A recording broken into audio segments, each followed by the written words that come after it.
Non-current investments. What are non-current investments? Non-current investments are those investments which are actually held by the company for retaining them in the business, not with the purpose of selling them. Okay, main purpose for the business to hold these investments is for retaining them. And what is the period? Of course, it is non-current, so it will be definitely more than 1 year.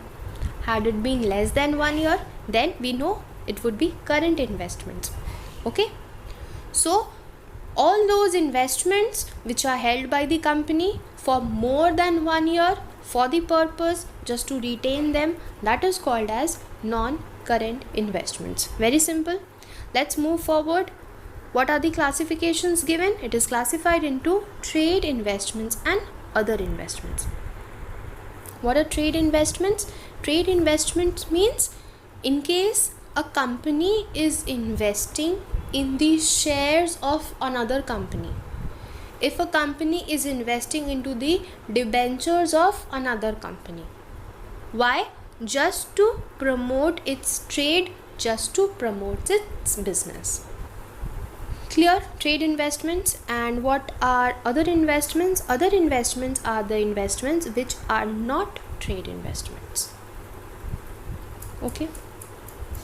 Investments can be further classified as investment in property, investment in equity instruments, preference shares, government or trust securities, debentures or bonds, mutual funds, partnership firms, and other non-current investments. Clear? So as you can see, here is the asset side of the balance sheet, and under the asset side, the first heading is non-current assets. And under the heading of non-current assets, today we are going to discuss with the third subheading, that is about the deferred tax assets. It is just the opposite of what is deferred tax liabilities. We have already discussed about deferred tax liabilities, right? So deferred tax asset is just the opposite. How it is the opposite? See, deferred tax assets comes into force when the accounting income is less than taxable income. So when I see that my accounting income is less than my taxable income, what will come into existence?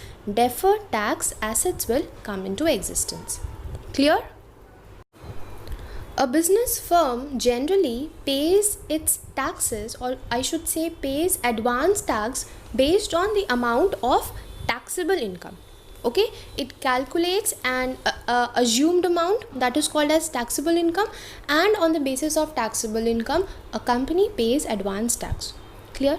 Now when the actual income arises, actual income means the accounting income arises, it checks that what is my tax in reference to accounting income. Tax the business has already paid in reference to the taxable income. Now when the actual income comes, that is the accounting income, it compares that how much tax do I have to pay. Take for example, the taxable income is rupees 50 and the accounting income is actually rupees 40. Clear? And what is the tax rate? Take for example, the tax rate is 10%.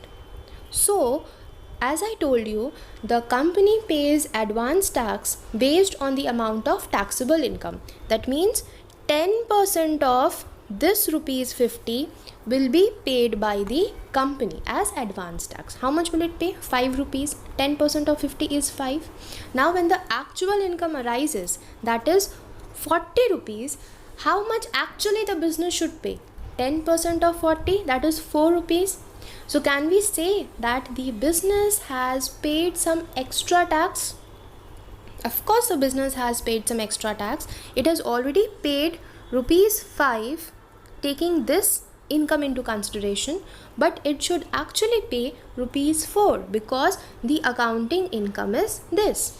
So as it has spent some extra tax, that extra tax is actually the deferred tax asset.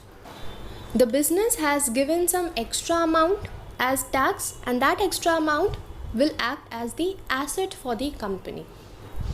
Had the business paid less, then it would be a liability for the business. But no, over here the business had paid more.